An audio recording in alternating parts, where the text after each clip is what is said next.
যেও না, বলো আমাকে তোমার ভালো লাগে কি না? হ্যাঁ, ভালো লাগে। রঞ্জনের মতোই?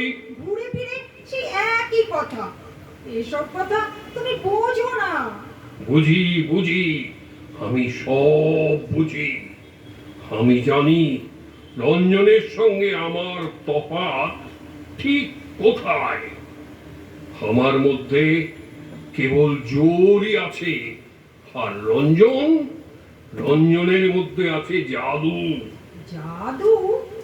জাদু বলছো কাকে? বুঝিয়ে বলবো। পৃথিবীর নিচের তলায় যে পিণ্ড পিণ্ড পাথর, লোহা, সোনা, সেইখানে রয়েছে জোরের মূর্তি। আর উপরের তলায় একটুখানি কাঁচা মাটিতে ঘাস উঠছে, ফুল ফুটছে, সেইখানে রয়েছে জাদুর খেলা। এই যে, এই আমি দুর্গমের থেকে হিরে মানিক তুলে আনি, কিন্তু সহজের থেকে এই প্রাণের জাদুটুকু ফিরে আনতে পারি নে। তোমার এত আছে, তবু কেবলই অমন লোভীর মতো কথা বলো কেন? আমার যা কিছু আছে সব কেবল বোঝা হয়ে আছে। সোনাকে জমিয়ে তুলে তো আর পরশ মনে হয় না। আমি আমি যতই শক্তি বাড়াই না কেন, যৌবনে পৌঁছলো না। তাই তো পাহারা বসিয়ে তোমাকে আমি বাঁধতে চাই। রঞ্জনের মতো যৌবন থাকলে ছাড়া রেখেই বাঁধতে পারতুম।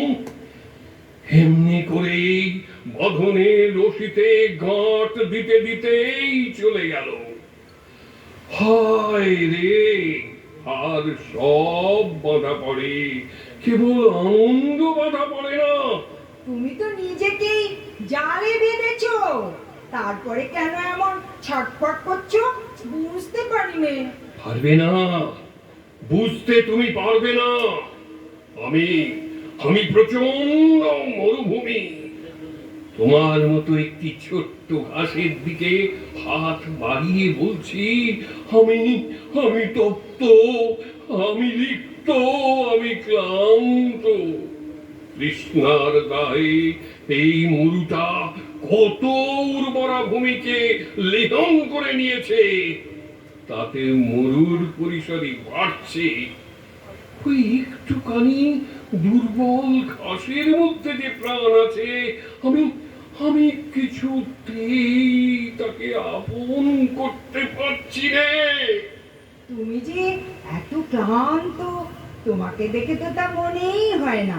আমি তো তোমার মস্ত জোরটাই শুধু দেখতে পাচ্ছি।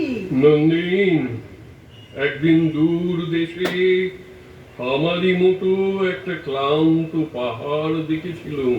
জানো, বাইরে থেকে বুঝতেই পারিনি তার সমস্ত পাথর ভিতরে ভিতরে কেমন ব্যথিয়ে উঠেছে। একদিন একদিন গভীর রাতে ভীষণ শব্দ শুনলাম, যেন কোন দৈত্যের দুঃস্বপ্ন ঘুরে ঘুরে হঠাৎ ভেঙে গেল। সকালে দেখি পাহাড়টা ভূমিকম্পের টানে মাটির নিচে তলিয়ে গেছে। শক্তির ভার নিজের অগোচরে কেমন করে নিজেকে পিষে ফেলে, সেই পাহাড়টাকে দেখে তাই বুঝেছিলাম। আর আজ তোমার মধ্যে একটা জিনিস দেখছি, একেবারেই তার উল্টো। আমার মধ্যে কি দেখছো? বিশ্বের বাঁশিতে নাচের যে ছন্দ বাজে, সেই ছন্দ। বুঝতে পারলাম না। সেই ছন্দে বস্তুর বিপুল ভার হালকা হয়ে যায়। সেই ছন্দে গ্রহ নক্ষত্রের দল ভিখারি নট বালকের মতো আকাশে আকাশে নেচে বেড়ায়। সেই নাচের ছন্দে নন্দিনী তুমি এমন সহজ, এমন সুন্দর। কতটুকু, তবু আমি তোমাকে ঈর্ষা করি। তুমি নিজেকে সবার থেকে হরণ করে রেখে বঞ্চিত করেছো। সহজ হয়ে ধরা দাও না কেন রাজা? নিজেকে গুপ্ত রেখে বিশ্বের বড় বড় মালখানার মোটা মোটা জিনিস চুরি করতে বসেছি, কিন্তু যে দান বিধাতার হাতের মুঠির মধ্যে ঢাকা, সেখানে সেখানে তোমার চাপার কোলের মতো আঙুলটি যতটুকু পৌঁছয়, আমার সমস্ত জোর তার কাছেও পৌঁছয় না। বিধাতার সেই বদ্ধ মুঠো আমাকে খুলতেই হবে। তোমার এসব কথা আমি ঠিক বুঝতে পারিনি। আমি যাই। যাবে? আচ্ছা, যাও। কিন্তু কিন্তু শোনো, জানলার বাইরে এই আমি আমার হাতটা বাড়িয়ে দিচ্ছি, তোমার হাতখানি একবার এর উপর রাখো নন্দিন। না না, তোমার সবখানা বাদ দিয়ে হঠাৎ একখানা হাত বেরিয়ে এলে আমার ভয় করে। কেবল একখানা হাত দিয়ে ধরতে চাই বলেই সবাই আমার কাছ থেকে পালিয়ে যায়। কিন্তু নন্দিন, আমি যদি আমার সব কিছু নিয়ে তোমাকে ধরতে চাই, তুমি কি ধরা দেবে নন্দিনী? তুমি তো আমাকে ঘরে যেতেই দিলে না, তবে কেন এইসব বলছো? আমার অনবকাশের উজান ঠেলে তোমাকে আমি ঘরে আনতে চাইনি, তবে যেদিন পালের হাওয়ায় তুমি অনায়াসে আসবে, ঠিক সেই দিন নন্দিনী আগমনের লগ্ন লাগবে। সেই হাওয়া যদি ঝোড়ো হাওয়া হয় সেও ভালো, তবে এখনো তার সময় হয়নি। আমি তোমাকে বলছি রাজা, সেই পালের হাওয়া আনবে আমার রঞ্জন।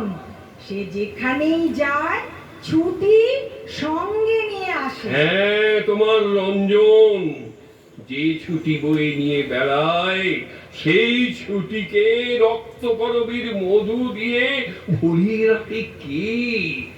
আমি কি জানি নে নন্দিনী?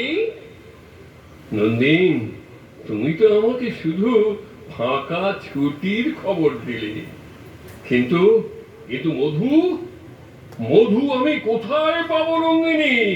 আজ আমি যাই। না, এই কথাটার জবাব তুমি দিয়ে যাও। ছুটি কি করে মধুতে ভরে তার জবাব রঞ্জনকে চোখে দেখলেই পাবে। সে বড় সুন্দর। জানি জানি রঞ্জন সুন্দর, জানি সুন্দরের জবাব সুন্দরী পায়, কিন্তু অসুন্দর যখন জবাব ছিনিয়ে নিতে চায়, বিনার তার বাজে না, ছিঁড়ে যায়। আর নয় নন্দিনী, যাও, তুমি চলে যাও এখন, নইলে